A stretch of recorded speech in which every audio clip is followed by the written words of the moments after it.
স্বামীর প্রতি স্ত্রীর প্রধান বা এক নম্বর কর্তব্য কোনটি? স্বামীর প্রতি স্ত্রীর প্রধান কর্তব্য হল আনুগত্য করা। তবে শর্ত হল স্বামীর আদেশ যেন আল্লাহ ও তার রাসূলের বিধানের বিরোধী না হয়। স্বামীর অনুপস্থিতিতে স্ত্রীর বড় দায়িত্ব কি? স্বামীর অনুপস্থিতিতে স্ত্রী নিজের সতীত্ব রক্ষা করা এবং স্বামীর সম্পদ ও আমানত রক্ষা করা।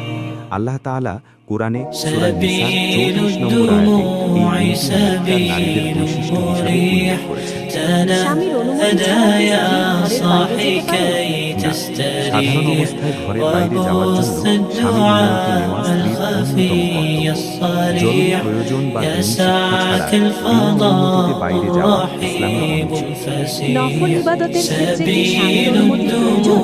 বিশেষ করে নফল রোজা রাখার ক্ষেত্রে স্বামীর অনুমতি নেওয়া স্ত্রীর কর্তব্য।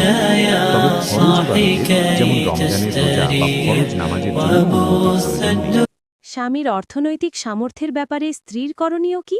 স্বামী যা আয় করেন বা ভরণপোষণ দেন তাতে সন্তুষ্ট থাকা, অর্থাৎ কানাআত করা, এবং অহেতুক বেশি চাহিদার জন্য স্বামীকে চাপ না দেওয়া। স্বামীর কষ্ট হয় এমন কোনো দাবি না করা স্ত্রীর বড় একটি গুণ।